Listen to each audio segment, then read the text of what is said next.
Hello, everybody, and welcome back to Book 1 of the Ranger's Apprentice, the Early Years series, The Tournament at Gorlan. Today we're in Chapter 30. Let's go ahead and get into it. There were still 5 days before the tournament was set to begin. Halt and Crowley had 3 days to wait before they could make the rescue attempt. Between them, they had come up with a plan of action. Crowley sat now, working on an arrow he had taken from his quiver. He was binding 2 small iron rings to the shaft just behind the warhead, pulling the rawhide thong tight, then fastening it with a quick series of half hitches. He tested the firmness of the binding, saw that the rings were held securely in place, and nodded. The rawhide thong was wet, having been soaked in water for some time before he tied it in place. As it dried out, it would shrink, and the binding would become even more secure. Halt took the finished product from his hands and turned it round, inspecting it keenly. The rings were set either side of the shaft, at right angles to the razor-sharp warhead. 2 rings? He asked, although he thought he knew the answer. For balance, Crowley said. We only need 1, but that would throw off the balance of the shaft and make it more difficult to hit the mark. Halt inclined his head. I couldn't hit it with an hour's practice, he said, and this adds twice the weight. The extra weight won't be significant. You're only shooting over a range of 30 meters or so.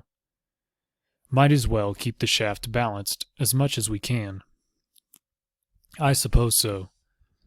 Halt watched as Crowley took 2 more rings and a second length of saturated rawhide and began to make another identical arrow. The redhead sensed his gaze and looked up.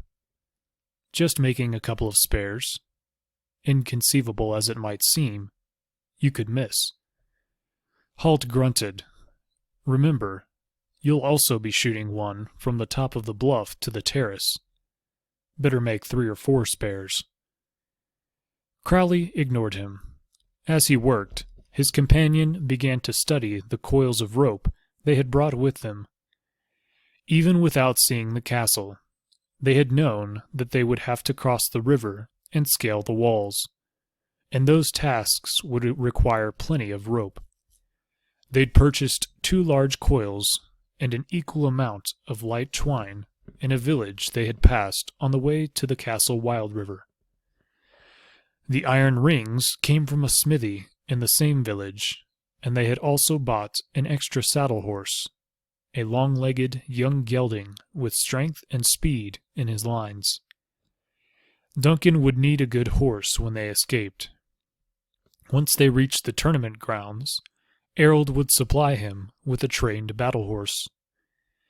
Crowley grunted slightly as he heaved the second rawhide thong as tight as he could, then quickly knotted it. He tested the firmness of the knots, then set the arrow aside so that the rawhide could dry. Once they're dry, we should try a few shots to get used to the different weight, he said. Halt nodded, then reached for the coffee pot standing to one side of their fireplace. Just time for a mug of coffee in the meanwhile. Crowley was already beginning to work on a 3rd arrow. Good idea, he said. Then he frowned as a thought struck him. Have you noticed that Leander puts milk in his coffee? Halt grunted. The man's a savage. Crowley raised an eyebrow. This from the man who laces his coffee with honey? Honey is natural, Halt told him. Milk is a little short of an abomination. For the next 3 days, they observed the castle, paying particular attention to the lack of sentries. What few guards there were tended to remain in the shelter of their guardhouses, well back from the parapet. Every hour or so, they would make a brief patrol around the walls, occasionally glancing down into the gorge beneath them, where the river thundered through the gap. They're complacent, Halt observed critically. The castle hasn't been attacked in the past 20 years, Crowley replied. I suppose they think the river forms enough of a barrier. It would take hours to get an assault party across it, and they'd be facing a sheer granite wall. Still, it's all the better for us. On the fourth day, immediately after one of the infrequent patrols, they moved down to the riverbank to a spot opposite the base of the castle. The roaring water shot past them, only a few meters away. Spray hung in the air, and Halt kept his bow under his cloak to prevent the bowstring becoming soaked and useless. Idly, he twirled one of the specially prepared arrows between the fingers of his right hand. Crowley had done a good job. The arrow felt a little head-heavy compared with the normal shaft, but its balance was true, and it turned evenly in his fingers. He looked up at the battlements, towering high above them. There was no sign of any guards keeping watch. They're overconfident, he thought. Crowley had told him that it had been years since there had been any assault on the castle. Apparently, the inhabitants felt the raging water was sufficient protection. Only a madman would consider crossing it. Like me, he muttered to himself. Crowley touched Halt's arm and pointed across to the far bank. There, he said, the tree stump. At some time in the past, a massive tree had been cut down close by the base of the castle wall. Possibly, the castle's defenders thought it posed a threat, providing a way for attackers to climb the wall and gain access to one of the lower windows or turrets. They had sawn through the tree on an angle so that when it fell down, it would drop away from the castle and into the stream. Now, only a stump, just over a meter tall, remained, with its angled top facing them, a pale oval of dense hardwood. Halt nodded, eyeing the smooth face of the stump, gauging the shot. The distance was less than 30 meters, but he knew the arrow would drop faster than a normal arrow. Get the line ready, he told Crowley, as he uncovered his bow and knocked the arrow to the string. Crowley took a length of light line from under his cloak and ran its end through one of the iron rings behind the arrow's broadhead. The broadhead itself was heavy iron and razor sharp, designed to punch easily through an enemy's shield and chainmail. He moved to one side, wrapping one end of the line around his wrist and letting the rest of it lie on the riverbank in smooth coils, ready to run out when the arrow was underway. There were a few twigs on the riverbank, and he carefully removed them, making sure nothing would snag or impede the line. There was at least 60 meters of line in the coiled rope, enough to bridge the river twice. The end was fastened to a small sapling behind them. Keep the line clear, Halt said, his eyes still fixed on the target as he saw, in his mind, the path of the arrow and its trailing length of line. Crowley checked one more time. It's clear, he said. Just make sure you don't tread on it with your big, clumsy feet. Clumsy yourself, Halt muttered. But he checked carefully as he set his feet in a balanced stance, making doubly sure the line was nowhere near them. He began to draw the bow back to its full draw. The string and wood creaked loudly under the 85-pound strain, but his face showed no sign of the massive effort it took. Crowley moved to stand a little ahead of him, holding the line clear. Stop jumping around, Halt told him. Crowley decided it was better not to make a sarcastic reply, but to let his friends concentrate on the shot. It wasn't a difficult shot by any means, but Halt's life would be depending on it. I won't move, he said calmly. Halt snorted, then drew in a deep breath, sighted, exhaled half the breath, and released. The arrow flashed across the river, dead on line for the tree stump, the arc of the twine following behind it as it unwound smoothly out of the coils on the ground between them. The arrow slammed into the tree stump, 3 centimeters from the center, and buried the barbed iron head deep into the hardwood. "You missed," Crowley said. Halt glanced at him, unsmiling. "There's a crack in the center of the stump. I aimed to miss it." He set his bow to one side and reached for the coil of heavier rope that they had brought with them. Quickly, he tied it to the end of the light line that now stretched in a double loop across the river, and tested the knot. "Haul it in," he told Crowley. The red-headed ranger began hauling the light line in, feeling it running smoothly through the greased iron ring on the arrow. Before long, the heavier line began to chirk out across the river in pursuit of the lighter line. Halt held the second rope as high as possible, maintaining a light tension on it to keep it clear of the racing water. As the heavier line reached the ring, there was a moment of resistance, as the knot joining the 2 lines slammed tightly. Crowley gave it a little slack, then tried again. This time, the knot ran smoothly, and the thicker rope began its return journey across the river, pulled along by the light twine. Once they had the end back on their side of the bank, they secured the double line to a solid tree trunk behind them, and tugged on the rope to test that the arrowhead was firmly set. There was no sensation of movement or looseness. Crowley surveyed the rope, sagging in an arc so that it was a meter above the river's surface. "I think you're good to go," he said. He helped Halt into a harness they had fashioned from a few meters of rope. It had loops for his arms and ran around his chest, fastening at the front. He took the loose end and formed a loop over the rope spanning the river, tying it off with several half hitches. He tested the knots for security and stepped back, satisfied. "Are you sure I'll need this?" Halt asked doubtfully.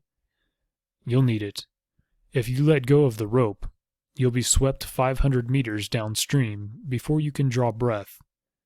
Although breathing might be a problem in itself, you'd be hard-pressed to keep your head above water in that current," Crowley told him. "I wasn't planning on letting go of the rope," Halt said. Crowley raised an eyebrow, but said nothing. Halt stepped toward the river's edge, treading carefully on the wet, uneven rocks. Crowley steadied him as he stepped into the water at the edge of the bank. He was wearing only his shirt and trousers, and had left his boots on the riverbank. Halt cursed as the water rose to his knees. "What is it?" Crowley asked, instantly concerned. "It's cold," Halt told him. Crowley shook his head in relief. "Of course it's cold. It's fed by snowmelt. That's why I wanted you to do this part." Halt glared at him, and stepped farther into the river. The bottom shelved steeply, and with one more step he was chest deep. He gasped as the cold water rose around his body. Then he pushed off into the stream. Instantly, he was engulfed by the racing, ice-cold water. His feet were swept from under him. He gasped again. Then the violent current forced him under, and his hands let go of the rope. With the gasp, he released most of the air in his lungs, and found himself twisting violently under water, held by the harness around his chest, and with no air. He had been turned onto his back, and he reached wildly behind him for the rope. But his reach was restricted by his position, and his hands grasped uselessly at the water. He was blinded by the wild rush of the water against his eyes, and he felt his lungs bursting as he tried desperately to get his head above water for air.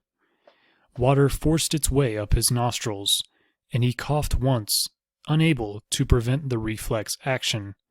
Immediately, he swallowed more water. He thought he heard Crowley call out, but he couldn't make out words. In any case, he couldn't answer his friend. The urge to take a breath was becoming unbearable, even though he knew he was underwater, and any such action would spell the end for him.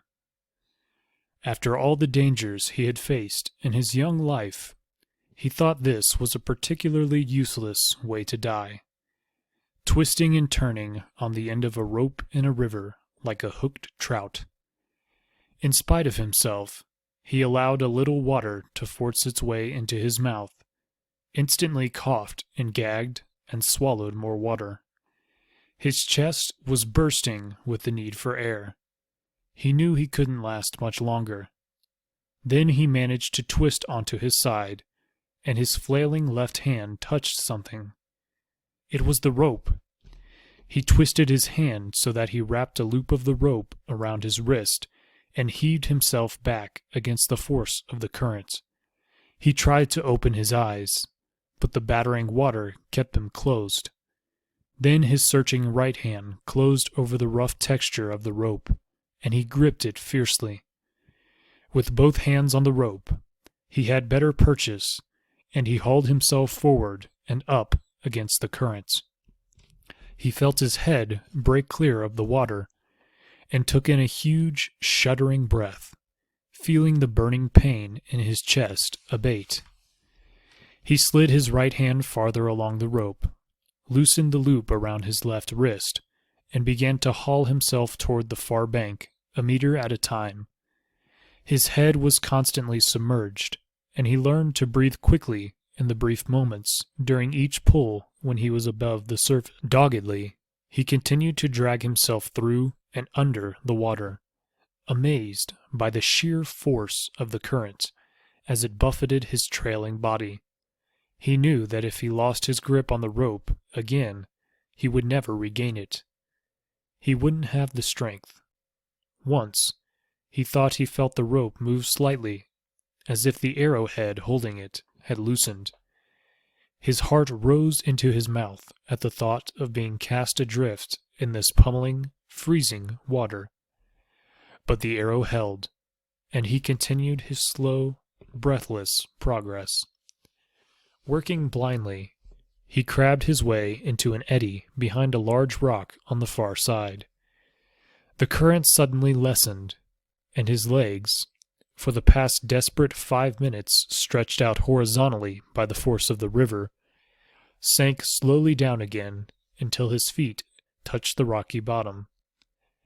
He heaved himself out of the river onto his stomach, sprawling on the rocks of the riverbank, too exhausted to move. After several minutes, retching and gasping, he rolled over onto one elbow and looked back to where Crowley was watching anxiously. He waved one hand to signify he was all right, then let it drop wearily. He needed more time to recover from the wild passage across the river. Correctly interpreting the signal, Crowley waved in encouragement, then pointed to the top of the bluff. Halt nodded, exaggerating the movement so that Crowley could see it clearly. Crowley waved once more, then set off for the slope leading upward to the bluff. He would shoot a line across the chasm from there so that Halt could climb the castle wall. Halt sprawled on the wet rocks, feeling the spray soaking over him, watched him go. "Take your time," he muttered. And that is going to bring us to the conclusion of chapter number 30. As always, I want to thank you all for joining me, and thank you for listening, and I'll hope to catch you guys next time in chapter 31. God bless, and have a good one.